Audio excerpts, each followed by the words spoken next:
하나님과 더불어 살아가시는 저와 여러분들이 다 되시기를 간절히 바라겠습니다. 인도의 신부이며 영성가인 앤소니 드 멜로의 책 행복하기란 얼마나 쉬운가에서 다음과 같은 우화를 소개하고 있습니다. 잠깐 띄워드릴 텐데요. 먼 옛날 원주민 전사가 산꼭대기에서 독수리 알을 발견했다. 그는 그것을 가져다가 마침 알을 품고 있는 암탉 둥지에 넣었다. 때가 되어 병아리들이 깨어나는데 새끼 독수리도 함께 깨어났다. 새끼 독수리가 병아리들 틈에서 자라났다. 다른 병아리들처럼 땅바닥을 헤쳐 지렁이를 잡아먹고 덤불의 낮은 가지들을 날아오르기도 했다. 그러면서 자기는 병아리라고 닭이라고 생각했다. 어느 날 이제 늙어버린 독수리가 하늘을 쳐다보다가 거기 위험에 찬 새가 떠 있는 것을 보았다. 파란 하늘 복판에 날개를 퍼덕이지도 않고 새 한 마리가 장엄하게 떠 있었다. 늙은 독수리가 놀란 눈으로 곁에 있던 암탉에게 물었다. 저건 무슨 새인가요? 암탉이 하늘을 보며 말했다. 저건 황금 독수리란다. 하늘의 여왕이지. 하지만 그렇게 올려다 볼 것 없어 너나 나나 여기 땅에서 살아야 하는 신세거든. 늙은 독수리는 두 번 다시 하늘을 올려다보지 않았다. 그리고 자기가 닭이라는 생각을 지닌 채 죽었다. 거의 모든 사람들이 그렇다. 그렇게 그들은 성장하고 살고 죽어간다. 이 이야기를 해설하면서 앤소니 드 멜로는 미국에서 전교생을 대상으로 한 IQ 테스트를 소개하고 있습니다. IQ 조사를 하는 한 회사가 전교생 중 10명을 무작위로 뽑았다고 합니다. 그러면서 이 학생들에게 천재적인 재능을 발견했다. 어쩌면 다음 학기에 이 학생들이 전교 수석을 차지할지도 모른다. 이렇게 말했다고 합니다. 무작위로 뽑은 학생이니 그 학생들은 다른 학생들과 비슷한 평범한 학생들이었습니다.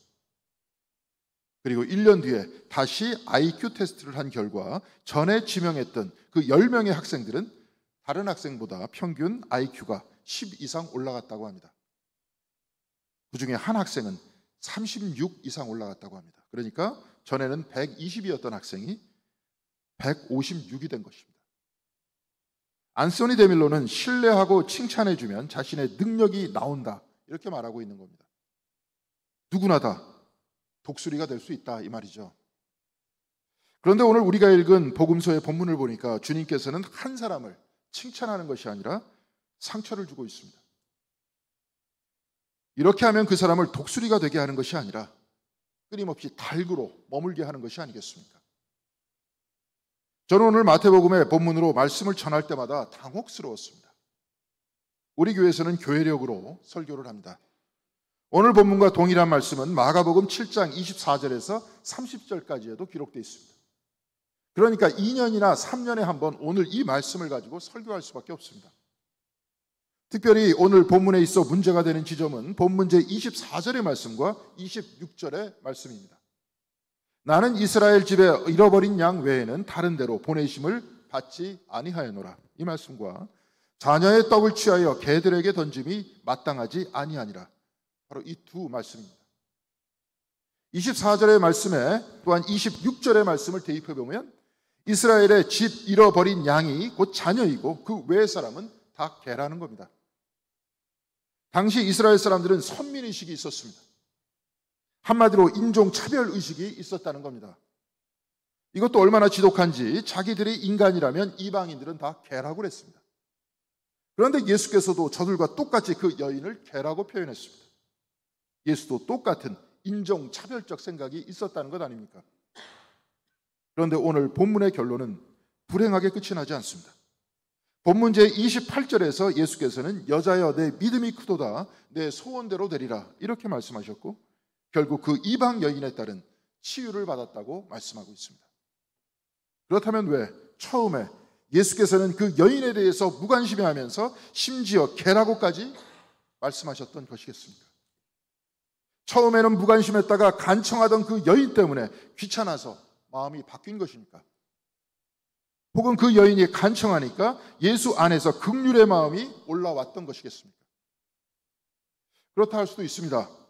2주 전에 아브라함 여호수아 헷셀이 쓴 하나님을 찾는 사람이라는 책을 인용을 했는데요. 이 책에서 아브라함 여호수아 헷셀은 하나님과 인간은 서로의 마음을 공유한다고 했습니다. 하나님과 인간 간에 공유하는 이 마음을 긍휼이라고 했습니다. 긍휼함이란 상대의 아픔을 나의 아픔으로 받아들이는 능력이라고 했는데, 그 여인이 나의 딸이 죽게 생겼으니 나를 불쌍히 여겨달라는 그 애타는 간청을 주님께서는 긍휼히 여기셨고, 그래서 그의 마음이 바뀌셨다, 이렇게 볼 수도 있을 겁니다. 그런데 오늘 본문 28절의 말씀을 보면 여자여 내 믿음이 크도다 내 소원대로 되리라, 이렇게 말씀하셨습니다. 주님께서는 이스라엘 사람들만을 위해서 오셨다고 하다가 그 여인에게 내 믿음이 크도다 하셨습니다. 혈통에서 믿음으로 그 초점을 바꾸신 겁니다. 오늘 우리가 교독한 로마서 11장의 말씀은 모두 다 혈통의 이스라엘뿐만이 아니라 세계 만민을 사랑하시는 하나님에 대해서 말씀하고 있습니다. 사실 로마서 전체는 믿음으로 구원을 얻는 것이지 혈통으로 구원을 얻는 것이 아니다, 이렇게 말씀하고 있죠. 그래서 할례는 마음으로 하는 것이고 하나님은 우리의 외형을 받으시는 것이 아니라 우리의 심령을 받는 것이다, 이렇게 말씀하고 있지 않습니까? 혈통에서 믿음으로 바뀌게 된 것은 유대교가 기독교로 전환되는 거대한 사건입니다. 만약 바울과 12사도가 여전히 혈통적 이스라엘에 머물러 있었다면 기독교는 탄생하지 못했을 겁니다. 그러니까 예수께서 그 여인의 간청으로 긍휼의 마음이 갑자기 솟아올라서 생각이 바뀌었다. 그래서 하나님께서는 이스라엘만의 하나님이 아니시고 모두의 하나님이 된 것이다, 이렇게 말하기에는 어째 논리가 좀 궁색하지 않습니까? 그렇다면 마음이 바뀌신 것이 아니라 무엇인가 의도적으로 그렇게 하신 것이 아닙니까?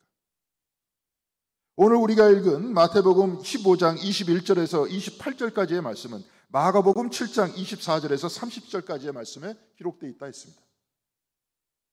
마태복음, 마가복음, 누가복음을 공관복음이라고 하는데요, 마가복음의 95%가 마태복음과 누가복음에 다 기록되어 있습니다. 복음서를 연구하는 성서학자들에 의하면 마가복음을 가장 먼저 쓰여진 그 복음서라고 하고요, 이 마가복음의 기초에서 마태복음과 누가복음이 기록되었다, 이렇게 말합니다. 그리고 이것이 지금까지는 정설입니다. 그런데 오늘 이 본문의 말씀은 마가복음에는 기록되어 있고 또한 마태복음에도 기록되어 있지만 누가복음에는 기록되어 있지 않습니다. 그런데 오늘 말씀과 대단히 유사한 말씀이 누가복음 7장 1절에서 10절까지 기록되어 있습니다. 예수께서 가버나움으로 들어가시는데 백부장의 종이 병이 들었습니다. 예수께서 가서 고쳐주시겠다, 이렇게 말씀하셨는데요, 이에 백부장은 누가복음 7장 6절에서 7절까지 이렇게 말합니다. 주님 더 수고하실 것이 없습니다. 저는 주님을 내 집에 모셔드릴 만한 자격이 없습니다. 내가 주님께로 나아올 엄두도 못 내겠습니다. 그저 말씀만 하셔서 내 종을 낫게 해 주십시오. 이에 예수께서는 누가복음 7장 9절에 놀라시면서 이렇게 말씀하십니다. 내가 너희에게 말한다. 나는 이스라엘 사람 가운데에서 아직 이런 믿음을 본 일이 없다. 오늘 본문에 기록된 이방 여인과의 만남에서 예수께서는 여자여 내 믿음이 크도다, 내 소원대로 되리라, 이렇게 말씀하시면서 그 여인을 찬양하셨고, 누가복음 7장 9절에 예수께서는 이스라엘 사람들 가운데 이런 믿음을 본 일이 없다, 이렇게 말씀하셨습니다. 둘 다 예수께서 직접 가시지 않고 한마디로 원격에서 치유가 이루어졌습니다. 백부장도 오늘 본문의 말씀에 등장하는 여인도 다 이방인이었습니다. 그리고 주님께서는 백부장과 이방 여인 둘 다 그 믿음이 크다고 칭찬하셨습니다. 심지어 오히려 이방인이 더 큰 믿음을 가지고 있다, 이렇게 말씀하셨습니다. 이들은 이렇게 비슷한 말씀이지만 결정적인 차이점이 있습니다. 누가복음에서 그 이방 백부장의 믿음은 이스라엘의 누구보다 더 크다고 하셨습니다. 그런데 마태복음과 마가복음에서는 예수께서 이 말씀을 하는 것 대신에 오히려 나는 이방인의 관심이 없다고 하셨고 떡을 개에게 던지는 것이 마땅하지 않다라고 말씀하셨습니다. 그런데 바로 여기서 마태복음과 마가복음은 이 글을 읽고 있는 저와 여러분에게 묻고 있는 겁니다. 만일 내가 이런 모욕을 당했다면 그럼에도 불구하고 주님을 향한 믿음을 가질 수 있겠는가? 이렇게 묻고 있는 겁니다. 아마도 자리를 박차고 나왔을지도 모릅니다. 믿음을 포기했을는지도 모릅니다. 믿음이란 믿는다 하는 동사가 명사로 바뀐 겁니다. 믿는다 할 때 늘 누구를 믿는다, 바로 이 말이 아닙니까?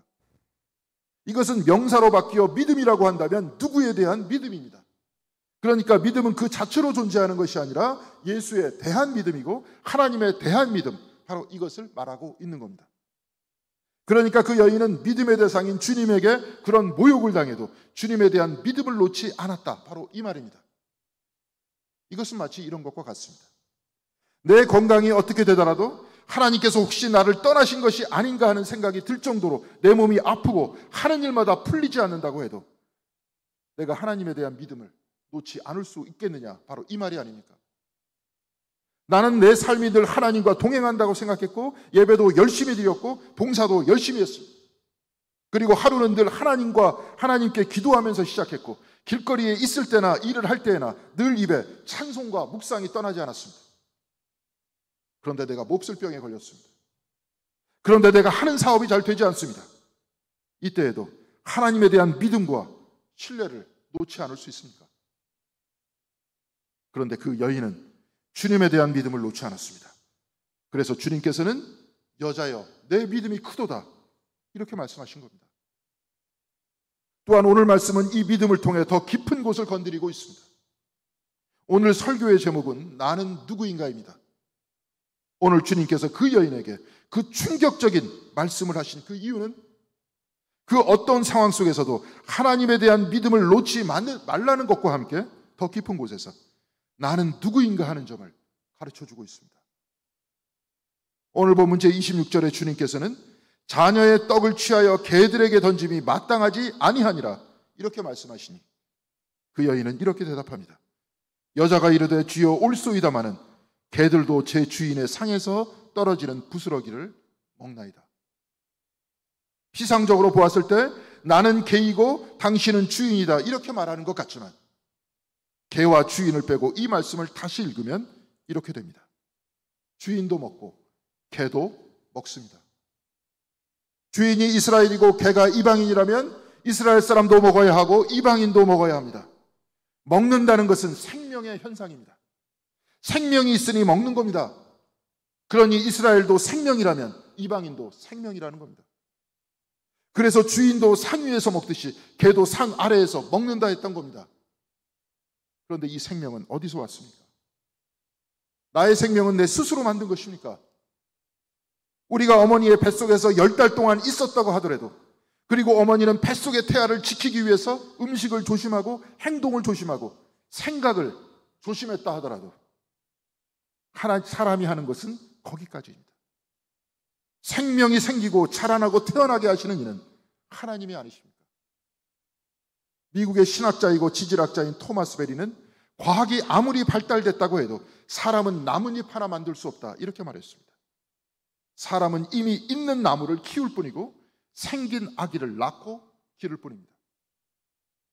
연세대학교의 원로 철학자인 박동환은 X의 존재론이라는 그 책을 썼는데요. 이 책 앞에 그는 이렇게 쓰고 있습니다. 인생은 그에게 허용된 시간 가운데 기도를 하건 자립을 하든 어떤 시나리오를 따라가든 모두 X를 가지고 X로서 한다. 학교 다닐 때 수학 시간에 X라고 하면 어떤 숫자라도 다 대입할 수 있는 그런 기호가 아닙니까? 한마디로 무한이라는 뜻입니다. 철학자인 박동환은 이 무한을 탐색하는 길을 썼지만 바로 이 무한에 하나님을 대입하면 어떻게 되겠습니까? 인생은 그에게 허용된 시간 가운데 기도를 하건 자립을 하든 어떤 시나리오를 따라가든 모두 다 하나님을 가지고 하나님으로서 한다. 이렇게 됩니다. 내 생명은 나로부터 온 것이 아닙니다. 하나님으로부터 온 것입니다. 그래서 내가 무엇을 만드는 것이 아니라 하나님으로 인해서 만드는 겁니다. 내가 무엇을 한다 하지만 나는 하나님이 주신 생명과 힘을 가지고 하는 겁니다. 이스라엘이나 이방인이나 모두 다 하나님을 가지고 하나님으로서 하는 겁니다. 그래서 이스라엘도 먹고 이방인도 먹는 겁니다. 이스라엘도 생명이고 이방인도 생명인 겁니다. 이스라엘도 스스로의 힘으로 구원받을 수 없고 이방인도 스스로의 힘으로 구원받을 수 없습니다. 이스라엘도 주님으로 인해 구원을 받는 것이고 이방인도 주님으로 인해 구원을 받는 것입니다. 개도 떨어진 부스러기를 먹는다는 그 여인의 말은 바로 이 자각인 겁니다. 중세 독일의 신학자인 마이스터 에카르트는 우리는 생각하는 하나님에 만족해서는 안 된다라고 했습니다. 생각하는 하나님이란 우리가 급해서 우리가 소원하는 것이 있어서 기도하는 하나님에게 만족해서는 안 된다는 겁니다. 왜냐하면 만약에 그 급한 상황이 끝나거나 내가 바라는 소원이 이루어진다면 우리는 더 이상 하나님께 기도하지 않을 것이기 때문에 그렇습니다. 여러분은 어떻습니까? 내가 병이 들고 내가 상황이 좋지 않으면 하나님께 매달리다가 내가 건강이 좋아지고 내가 상황이 나아지면 금방 기도에 열정이 식고 심지어 하나님과 멀어진 적도 있지 않습니까? 그래서 에카르트는 생각하는 하나님에게 만족해서는 안 된다고 말했던 겁니다. 그래서 에카르트는 우리는 생각하는 하나님에게 만족해서는 안 되고 우리의 근저 되시는 하나님을 만나야 한다, 이렇게 말했습니다.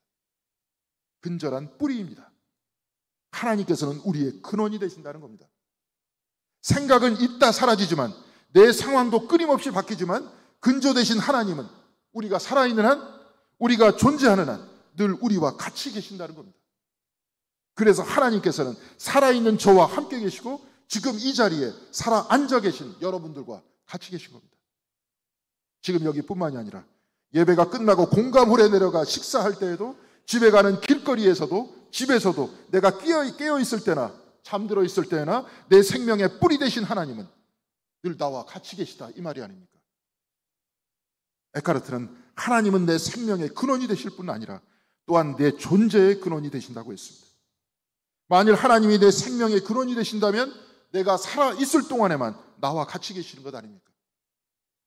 그러나 하나님께서는 내 존재의 근원이 되신다면 내가 생명이 있을 때나 생명이 없을 때나 나의 근원이 되신다는 것 아니겠습니까? 생명이 없는 내가 어떻게 존재할까 우리는 알 수 없지만 시편 139편 7절과 8절에 시인은 이렇게 노래하고 있습니다. 내가 주님의 영을 피해 어디로 가며 주님의 얼굴을 피해서 어디로 도망치겠습니까? 내가 하늘로 올라가더라도 주님께서는 거기 계시고 수올에다 자리를 펴더라도 주님은 거기에도 계십니다. 수올이란 죽음의 장소인데 하나님께서는 내가 죽음의 자리에 있을지라도 나와 같이 계시다는 것 아닙니까? 여인은 개들도 제 주인의 상에서 떨어지는 부스러기를 먹나이다, 이렇게 대답합니다. 여인은 주인도 생명이고 개들도 생명이라고 했습니다. 이스라엘도 생명이고 이방인도 생명이라고 했습니다. 이스라엘의 생명의 근저, 그 생명의 뿌리는 하나님이듯이 이방인의 생명의 뿌리도 하나님이시다, 이렇게 말한 것 아닙니까? 이때 주님께서는 그 여인에게 고개를 돌려 대답하십니다. 여자여, 내 믿음이 크도다. 내 소원대로 되리라. 여자여, 이 말은 당시의 극존칭입니다. 주님은 그 여인의 고백으로 이 여인을 이 고백으로 이끄셨던 겁니다. 오늘 말씀과 같은 말씀이 기록된 마가복음 7장 29절에는 내가 그렇게 말하니 돌아가거라, 귀신이 내 딸에게서 나갔다, 이렇게 말씀하셨습니다. 내가 그렇게 말하였으니, 내가 그렇게 깨달았으니 돌아가라, 귀신이 내 딸에게서 떠났다, 이 말씀입니다. 오늘 주님께서는 본문의 말씀을 통해 우리에게 이렇게 말씀하고 계십니다. 첫째, 그 어떤 상황 속에서도 하나님에 대한 신뢰를 놓지 말라. 상황이 나를 어렵게 한다 해도, 내가 아무리 기도해도 응답이 없다고 해도 하나님에 대한 믿음과 신뢰를 놓지 말라고 그렇게 말씀하고 계십니다. 둘째, 이보다 한 걸음 더 깊이 들어가 나는 누구인가, 내가 누구인가 하는 것을 깨달으라고 하십니다. 사랑하는 성도 여러분, 설교 앞부분에 저는 독수리가 닭 우리에서 살면서 스스로 닭으로 생각하다 죽은 이야기를 잠깐 소개해드렸습니다. 이 인디안의 우화는 사실 저와 여러분들 모두 다 독수리라는 것 아닙니까? 우리 모두 다 독수리인데 닭으로 길러지고 닭으로 살다가 닭으로 죽는다는 것 아닙니까? 주님께서는 이 여인에게도 똑같이 말씀하고 계십니다. 깨어나라, 너는 닭이 아니라 독수리다. 주님께서는 그 여인을 깨우셨습니다. 그 여인은 하나님으로 인해 살아가는 사람이라는 사실을 깨우치게 하셨습니다. 그리고 그 이후로 그 여인은 닭으로 살지 않았을 것 아닙니까? 더 이상 이스라엘 사람들을 보고 주눅들지 않았을 겁니다. 우리 역시 마찬가지입니다. 우리보다 더 큰 권력을 가진 사람들을 본다고 해도, 우리보다 물질이 더 많은 사람들을 본다고 해도, 우리보다 학벌이 더 높은 사람을 본다 해도, 우리보다 더 건강한 사람을 본다고 해도, 사랑하는 성도 여러분, 결코 나 스스로를 비하하지 마시기 바랍니다. 우리 모두 하나님의 형상이고 우리 모두 하나님으로 인해 살아갑니다. 하나님께서는 우리 모두의 생명과 우리 모두의 존재의 근원이 되시는 겁니다. 오늘 구약 성경 이사야서 56장 7절에 이렇게 기록되어 있습니다. 내가 곧 그들을 나의 성산으로 인도하여 기도하는 내 집에서 그들을 기쁘게 할 것이며 그들의 번제와 희생을 내 제단에서 기꺼이 받게 되리니 이는 내 집은 만민이 기도하는 집이라 일컬을 것임이니라. 내 성산에 이스라엘만 올라와 기도하는 것이 아니라, 캐톨릭만 올라와 기도하는 것이 아니라, 정교회 신도들만 올라와서 기도하는 것이 아니라, 장로교 신도들만 기도하는 것이 아니라, 감리교인만 기도하는 것이 아니라, 유럽인들만, 이스라엘 사람들만 기도하는 것이 아니라, 하나님의 성산은 만민이 기도하는 집이라는 겁니다. 하나님께서는 모든 사람들의 근저가 되시고 모두의 아버지가 되십니다. 그리고 저와 여러분 모두 다 하나님의 형상인 겁니다. 오늘 설교의 제목은 나는 누구인가입니다. 사랑하는 성도 여러분, 여러분 누구이십니까? 아버지와 어머니 사이에서 태어나 학교를 통해 사회를 통해 경쟁을 배우고 서로 이기려고 바둥대다가 시간이 지나면 이 세상을 떠나는 그 인생을 살고 있습니까? 그 인생은 마치 하늘을 날지 못하는 닭장의 인생과 같을 것입니다. 그렇다면 나는 누구입니까? 내 생명과 존재의 근원은 하나님이시니 내가 잘 살건 못 살건 몸이 아프건 몸이 건강하건 하나님으로 인해 내가 있고 하나님과 더불어 이 세상을 당당하게 살아가는 하나님의 자녀입니까? 그렇다면 우리는 이 세상의 자녀가 아니고 하나님의 자녀이고 내 몸은 이 땅 위에 있지만 하늘의 백성으로 살아가는 것입니다. 저와 여러분은 독수리와 같이 세상을 넘어 하늘에 사는 하나님 나라의 백성인 겁니다. 우리가 하나님 나라의 백성이라는 자각을 가졌다면 내 삶에 그 어떤 시련이 닥쳐온다 해도 내 몸이 병들었다고 해도 우리는 하나님에 대한 믿음을 놓지 않고 하나님의 백성으로 하나님의 형상으로 살아가는 바로 그런 사람들인 겁니다. 사랑하는 형도 여러분, 저와 여러분은 닭이 아니라 독수리입니다. 우리는 하나님의 형상이고 사나 죽으나 우리의 생명과 우리 존재의 근원은 하나님이십니다. 주님께서 우리 모두에게 그 어떤 상황 속에서도 하나님이 우리의 근원 되심을 굳게 붙들고 하나님의 형상으로 살아가라고 오늘 본문에서 말씀하고 계십니다. 그래서 이 세상과 이 환경에 지배당하는 연약한 병아리와 닭이 아니라 독수리가 되어서 사시는 여러분들이 되시길 바랍니다. 그래서 이 생존 경쟁과 자기 이익에만 빠져있는 이 혼란스러운 세상에서 우리와 늘 함께 계시는 하나님을 믿고 하나님의 형상이 되어서 예수의 제자의 삶을 당당하게 살아가시는 저와 여러분들이 다 되시기를 주님의 이름으로 간절히 기원드리겠습니다. 기도하시겠습니다. 우리를 하나님의 형상으로 만들어주시고 하나님께서 원하시는 방향에 따라 생명과 평화의 길로 사랑의 길로 사시기를 원하시는 하나님, 우리가 때에 따라 이 세상에 눈을 돌려 우리가 왜 살아야 하는지 어떻게 살아야 하는지를 잊고 이 세상 사람들과 같이 살아갑니다. 주여, 그러나 우리를 불쌍히 여겨주시옵시고 우리의 마음을 다시 열어주시옵시며 우리로 하여금 말씀을 읽게 하시고 기도하게 하셔서 우리가 늘 하나님의 형상임을 잊지 않도록 인도하여 주셔서 우리가 세상과는 다르게 하나님을 향해서 하늘을 향해서 살아가는 하나님 나라의 백성이 다 될 수 있도록 인도하여 주시옵소서. 그럴 때마다 지치고 쓰러질 때 주님께서 우리를 일으켜 세워주시고 용기를 허락하여 주셔서 넘어지지 않게 하시고 다시 한번 독수리와 같이 하늘을 향해서 날아가는 하나님 나라의 백성, 사랑의 백성이 되게 하여 주시기를 바라오며 이 모든 말씀 우리 주 예수 그리스도의 이름으로 기도드렸습니다.